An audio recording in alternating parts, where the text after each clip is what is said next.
Hey everyone, welcome back to Anxiety Art Adventures. I'm going to be doing a whip and chat for you today.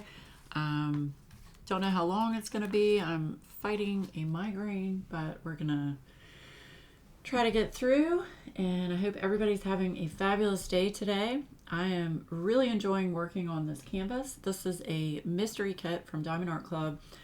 This is a dark fantasy by Christopher Lavelle. I think it was mystery kit number 22.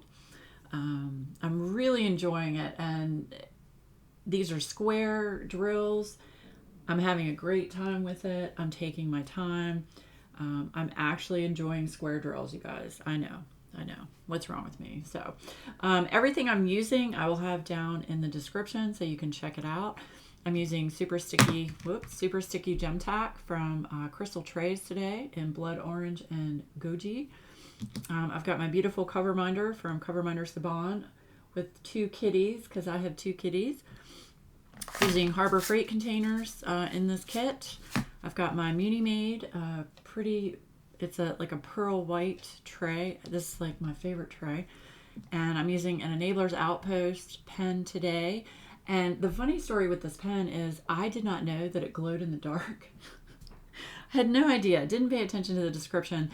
And so when I diamond paint at night and then I turn off my light, it's like, what is that? Oh my gosh, that pen glows. So yeah, fun fact, that pen glows. So yes. All right, I am going to start working. What is everyone working on? Let me know in the comments below. I am one of my 2023 goals is to just take my time, enjoy diamond painting, don't feel rushed, all that stuff. Just have fun with it, have fun with it.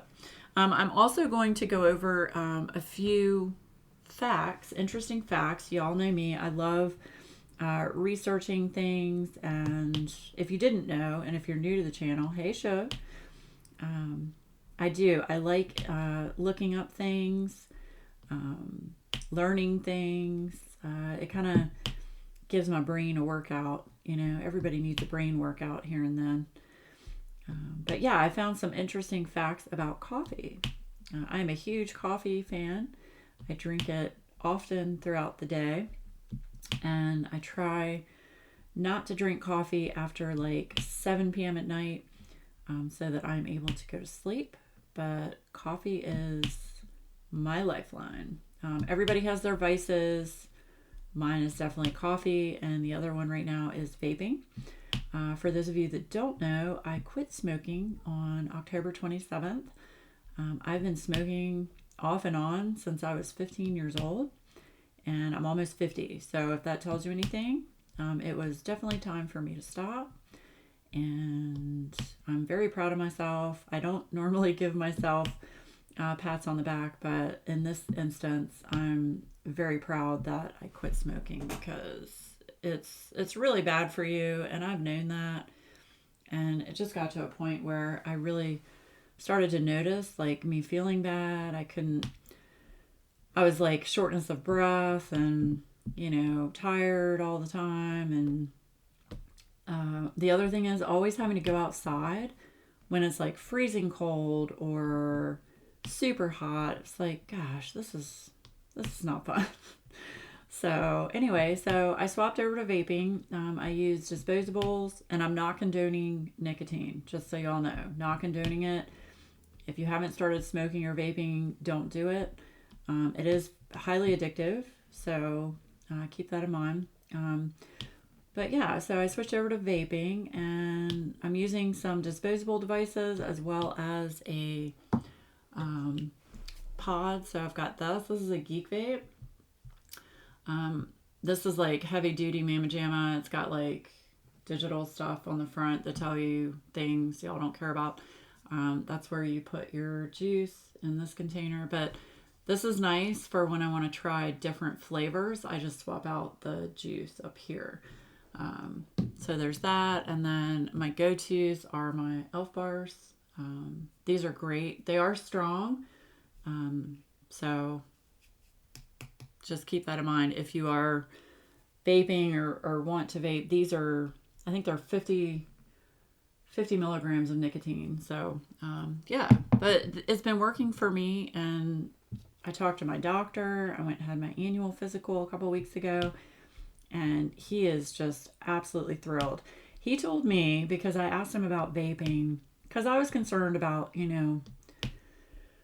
the side effects, just because there's not a whole lot known about vaping, not nearly as much as smoking a cigarette.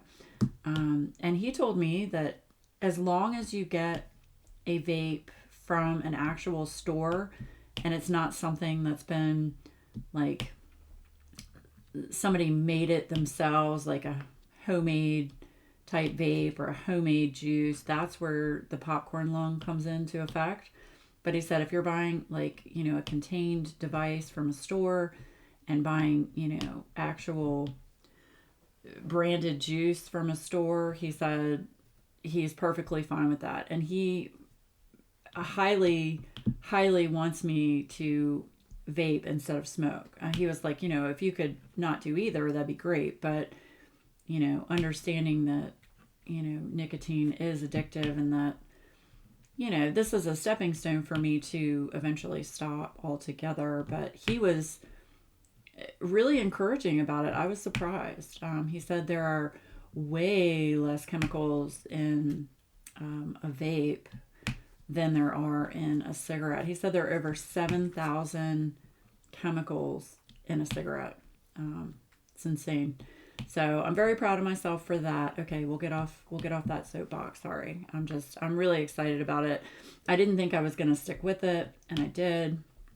And so far it's been working great, and I don't have to go outside. I can vape inside because it doesn't leave anything on your walls, or, it doesn't bother Adam. He says, it smells good, and it smells so much better than me when I smoke. If you hear noises in the background, that's my cat. She's playing with her shark toy. What are you doing, Zozo? What are you doing? Come here, Zoe. No? Okay. Yeah. Anyway, so there's that. I hope everybody had a nice holiday. Mine was a little whack, since my sister and one of her kids, they got COVID over Christmas. So all of our Christmas plans changed because they weren't able to attend. And we were supposed to have a Christmas celebration at her house. And of course, that didn't work. So anyway, everything changed, but it was fun. And we got to, we did a Zoom call with her and the kids, and watch them open gifts from us and, from everybody. So, yeah, it kind of sucked. I felt bad, really bad for them, especially for that to happen during the holiday. But they're all doing much better. And my mom actually got COVID as well. My mom and my stepdad, they are doing fine. I check on my mom every day. And I was really worried about her because she has asthma and breathing issues anyway. So I was worried that it was really going to affect her. But she talked to her doctor and got the that drug. What's it called? Pax or something. I don't remember. Anyway, so she got some drug that has helped. So all good. So for all of you that are sick, I am so sorry, and I'm sending you lots of love and hugs, and I hope you feel better soon. I know it sucks being sick, especially this time of year, when it's cold and, depressing and yucky anyway. Being sick just adds to that. So lots of love and hugs, and I hope all of you that are not feeling well, I hope you recover quickly and can get back to doing your thing, Shug, doing your thing. So, yeah, I've really just been chilling out, doing things for me. Still in therapy, mental health check-in. I hope everyone is taking care of your mental health and paying attention to the signs, so to speak. I hope everybody is doing everything they need to do to, take care of themselves. My therapy sessions have been going well. A little tough. I had to get a new therapist, and we've been digging into, sorry, I gotta move this just to get down this row. We've been digging into some things from my past that she thinks are affecting my present. So that's been hard to basically, re-drum up all of the negative things from my childhood. I'm not going to get into it. It's very personal. But I feel like even though it's hard to go through those emotions, I think the end result is going to be beneficial for me. And she thinks so as well. So, yay. Yay. Still on my medication. I'm on, oh my gosh, what am I on? I'm having a total mind fart. Wow, what is wrong with me? I don't remember, but I'm on medication for anxiety and depression. So still on that, doing well with that. Everything is just, it's good. It's good. I'm not too stressed out. I am going to go get my boobs smashed for a mammogram in a few weeks. I'm a little nervous about that just because I'm not nervous about the appointment itself. I know the appointment sucks. I haven't been in a really long time, so I need to go. I'm just really anxious about results. I was adopted, so I don't have a family history, so I don't know what ran in my family. So that's concerning from a medical standpoint. So it's important that I go. So I get to do that. I think February 1st is my appointment for that. And then I also, because getting old, y'all, I have to do the good old colonoscopy at some point. Never had one. Very, very nervous about that. But everybody says it's fine. It's no big deal. So anyway, yeah, but I'm just chilling out, having fun, just relaxing, working on this diamond painting. This is a diamond painting that my channel members chose for me, and I'm really enjoying it. And I'm letting them choose which sections I work on. So like right now I'm working on this is section 17. Beneath it is 16. So they voted for these two sections to be worked on next. So that is what I am doing. Been playing a lot of World of Warcraft with Sean and with Matt. Yeah. So just chilling. Not a whole lot new going on. I'm trying really hard. No buy January for me. I'm trying not to buy anything in January. The only way I would break that is if a Christopher Lavelle came out from Diamond Art Club. I would bake. Yeah, I would bake it. I would break my no buy for that. Yes. I was really good. I saw that Medusa came back in stock over the holidays. I did not get it.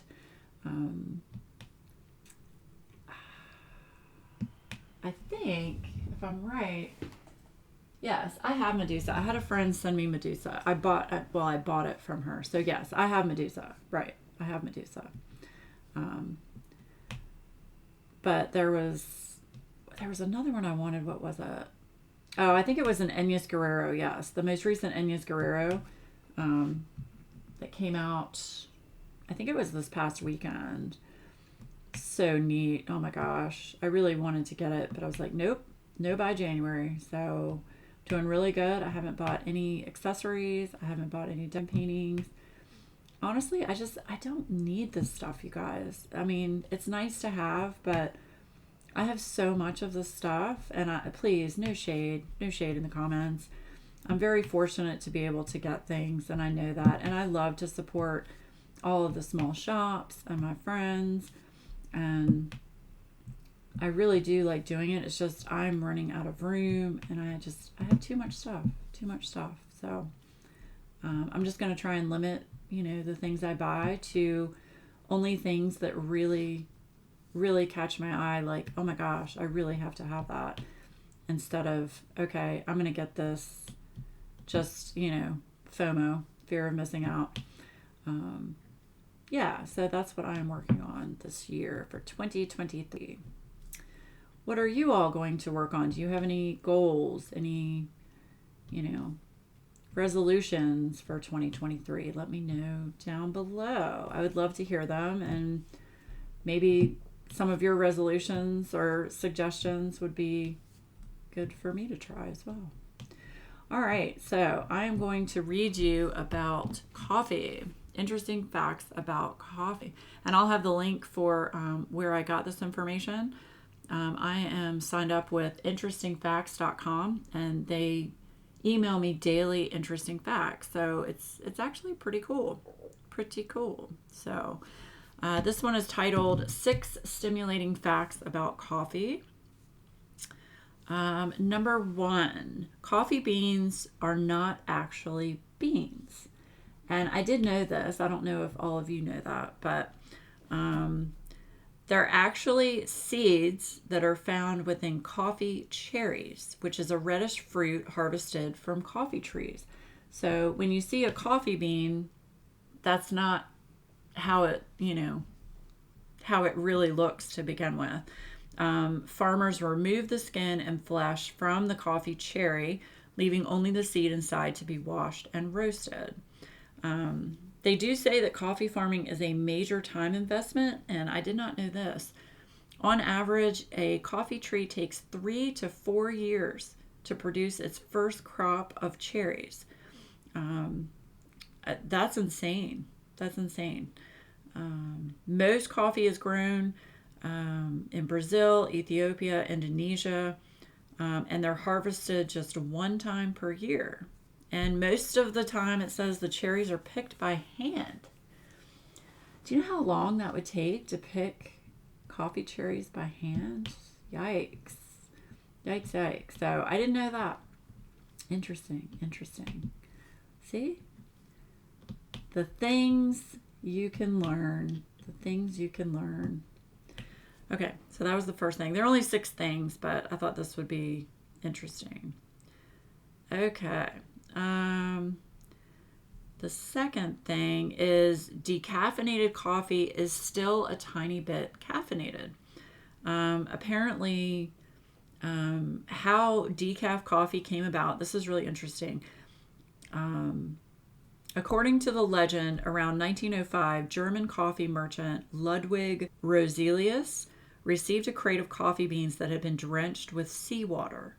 Trying to salvage the beans, the salesman roasted them anyway, discovering that cups brewed with the beans retained their taste with a little added salt, but didn't have any of the jittery side effects. Today, the process for making decaf blends remains relatively similar. Beans are soaked in water or other solvents to remove the caffeine and then washed and roasted. It says that no coffee is entirely free of caffeine. It's estimated that 97% of caffeine is removed during preparation, but a cup of decaf has as little as 2 milligrams of caffeine compared to the regular coffee's 95 milligrams. So a cup of coffee has 95 milligrams of caffeine. And I guess that also depends on which type of coffee you have. Like there's the really dark roast coffee, like espresso. There's like blonde roast. There's so many different types of coffee. My favorite coffee right now is, what's it called? Death Wish coffee and Starbucks Veranda blend coffee. Those are my 2 favorites. Dunkin' Donuts. That's what I get for him. Yeah, so that's pretty cool. Pretty cool. Interesting. All right, number 3. Bach wrote an opera about coffee. I really didn't know this. But one of Bach's lesser known works is, not going to pronounce that, but it to Be Still, Stop Chattering, a humorous ode to coffee, popularly known as the Coffee Cantata. Written sometime in the 1730s, Bach's opera makes light of fears at the time that coffee was an immoral beverage entirely unfit for consumption. In the 18th century, coffee shops in Europe were known to be boisterous places of conversation and unchaperoned meeting places for young romantics and the birthplace of political plots. Bach was a reported lover of coffee and wrote a 10-movement piece that pokes fun at the uproar over coffee. That's pretty interesting. I didn't know that. Did y'all know that? For those of you classical music connoisseurs out there, I did not know that. It's pretty cool. So he actually wrote something that makes fun of the coffee uproar. Yes. That's pretty funny. Okay. Number 4, the first webcam was invented for a coffee pot. Really?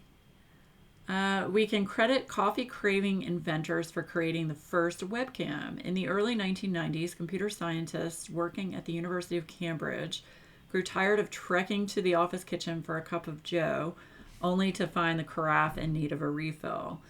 What was the solution? They devised a makeshift digital monitor, a camera that uploaded 3 pictures per minute of the coffee maker to a shared computer network to guarantee a fresh pot of coffee was waiting the moment their mugs emptied. By November of 1993, the in-house camera footage made its internet debut, and viewers from around the globe tuned in to watch the grainy, real-time recording. The world's first webcam generated so much excitement that computer enthusiasts even traveled to the UK lab to see the setup in real life. In 2003, that coffee pot sold at auction for nearly $5,000. What? That's insane. I would never pay that much for a coffee pot, even if it was the very first coffee pot to be, or a coffee pot to be on the very first webcam. That's crazy.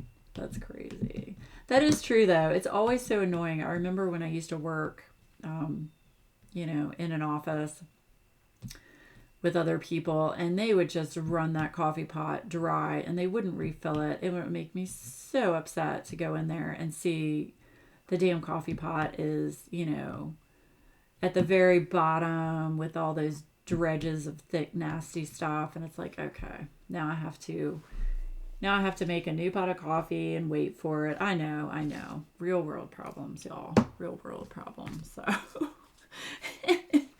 yeah, wasn't fun. But that's pretty interesting. Did anybody know that the first webcam was invented for a coffee pot? Pretty cool. All right, let me pull out another color. Let's see here. What am I going to work on next? We'll work on N. Okay. All right. Let's see. Number 5. Coffee was frequently a staple in the Oval Office. Well, I'm sure they probably had to drink it to stay awake in the Oval Office, right? All those political peeps trying to stay awake. All right, coffee has a long political history in the United States. Colonists who tossed heavily taxed tea into the Boston Harbor switched to drinking the caffeinated brew as part of their rebellion. Ooh. Let's see. But even after the Revolutionary War's end, American leaders held an enduring love for the beverage. George Washington grew coffee shrubs at his Mount Vernon estate, though because of the climate, never produced beans. While Thomas Jefferson loved coffee so much, he estimated using a pound per day at Monticello during retirement. That's a lot. That's a lot. Also, Theodore Roosevelt reportedly consumed an entire gallon of coffee each day. And George H.W. Bush was known for imbibing up to 10 daily cups. What? I mean, I'll drink like 3 or 4 cups a day. Maybe 5 if I'm feeling super tired and just need that extra jolt. But oh my gosh, 10 cups? 10 cups, y'all. That's a lot. Okay. And the last thing, number 6, is your genes might determine how much coffee you drink. If you can't get through the day without several cups of coffee, you may have your genes to blame for it. A 2018 study suggests that inherited traits determine how sensitive humans are to bitter foods like caffeine and quinine found in tonic water. Researchers found that people with genes that allow them to strongly taste bitter caffeine were more likely to be heavy coffee drinkers. 4 or more cups a day is considered heavy coffee drink. So I'm a heavy coffee drinker, y'all. Yes. It seems counterintuitive that people more perceptive to astringent taste would drink more coffee than those with average sensitivity. After all, bitter detecting taste buds likely develop as the body's response to prevent poisoning. Really? But some scientists think that human brains have learned to bypass this warning system in favor of caffeine's energizing properties. The downside, constant coffee consumers are at higher risk of developing caffeine addiction. That's, wow. Okay. Well, I am definitely addicted to coffee. I can tell you that right now. Look, coffee break. Everybody hydrate. No gulping though, because Randy really doesn't care for gulping. So no gulping, y'all. Shh. Okay, so those are some interesting facts about coffee.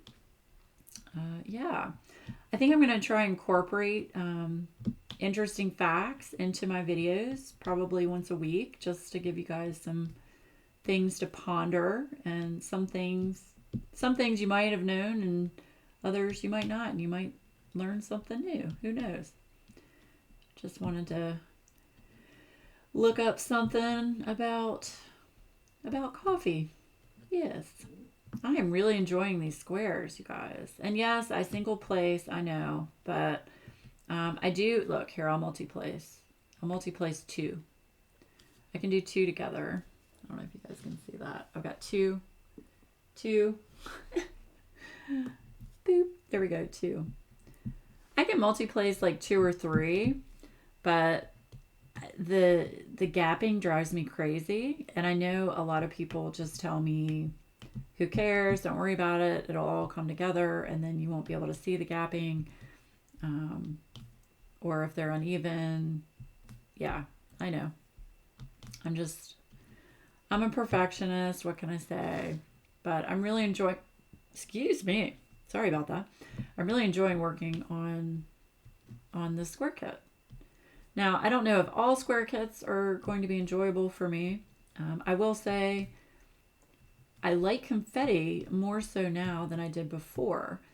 I used a color blocking person when I worked on only round. Now I really like confetti. And the reason for that, I've had somebody ask me why I like confetti. I like the different changes of color in the canvas and how it comes to life as you're working on it. And I don't know if you guys can see this here, but these are gold metallic drills right here.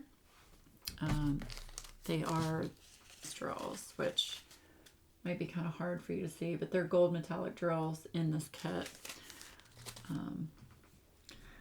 Yeah, but I just like to see how it comes together while I'm working on it. So, yeah. All right, so I haven't asked this in a long time, but let me know down below, are you a square or round person. Which do you like better, square kits or round drill kits? Let me know, and why? Why? Let me know your reasoning for your choice. And there's some people that are just like, I don't care if it's square or round, and they just, get it based on the artwork, which that's pretty much where I am. I really want to focus on buying kits when I do buy, a canvas, that it's for artwork that I really, really like and artists that I really, enjoy and want to support. So, and you know me, of course, I'm only going to buy kits that are licensed so that artists are compensated. So yes, this is what I have been working on. I'm trying to think if there's anything else new. The cats are doing well. They're crazy as always. Although I will say, they are turning 3 this month. They will be 3 on January the 30th. And they've really become more affectionate, especially in the last 2 to 3 months. Skylar will come and sit on my lap now and rub on my legs, which she never would do that before. Zoe has become, more, I would say, more playful. We have a routine at night. It's so funny. Cats are very much a routine animal. So we have a routine. So every night at midnight, I give them I can't say it, a TREAT. They actually know the word and they freak out. So we go to the kitchen and they get their cookie, their little blue buffalo cat treats. They get, they get 2 of those, and then I fill up their food bowl and change their water in their water fountain. And then we go back to the bedroom and we play. And I usually play with them for about 30 minutes to an hour, just depending on how tired I am and how tired they become. But it's this really nice routine. And they come and let me know when it's time. They'll come into my office around midnight and be like, okay, it's time for our nightly routine. And then after we play, I get in bed and they both get on the bed and just get in their same spot down at the foot of the bed, and they just curl up, and that's where they go to sleep. So it's great to watch how much they've changed from when they were, kittens. They were very cute as kittens, but they were terrors. Oh my gosh, into everything. And don't get me wrong, they're still into everything. Anything new that comes in this house, they have to check it out and know what it is and want to chew on it or, play with it or what have you. And then they get bored and go back to doing their own thing. But they've definitely been such a joy to have and have helped me quite a bit with losing Blue, my dog that I lost a few years ago. Definitely have been a joy. So I highly recommend, if you're going to get a cat, I do recommend getting 2 if you can. 2 versus 1. It's really not that much more expensive, except for, when you have to go to the vet. But as far as feeding and litter and that kind of thing, it's really not that much more expensive. And I feel like if you get 2, they have, a playmate that they have, that they can hang out with, when you're not around, or, all of that. So, and it's so much fun to watch them play together. Sometimes they get a little rough, but it's all just in good fun. Yeah, so I'm glad my mom was the one that recommended us to get 2 cats, because we were looking at kittens back at the start of COVID, and she was like, it's great now because y'all are home all the time, but when Adam goes back to work and you start getting back into the swing of things and doing you know, going out and doing stuff, you know, the cat will be by itself. And she was like, I just don't think that's fair to the cat. So why don't you think about getting another one? I was like, you know what? That's a good idea. That's a good idea. So we did. So anyway. All right. Well, I am going to keep working on this section today. And I will definitely finish this section, and then I'll move down, and let's see if I can show you. I'll move down to this section right here, which is 16, and work on that. And yeah, this is moving along, moving along. I know it's slower than a lot of other diamond painters, but I'm enjoying it, and that's what matters. And that's, you know, what should matter for anybody who's working on a craft. Take your time, enjoy it, and just watch it come to life. It's really cool. So I hope all of you have a great rest of the week. Make sure you hit that like button and subscribe. It really helps me out. And I love seeing all the comments for all the lurkers down there. Let's leave what kind of emoji do we want to leave? Let's leave a kitty emoji. Any kitty emoji, just because I have cats on the brains. So yeah, I hope all of you have a great rest of your week, and I will see you again very soon.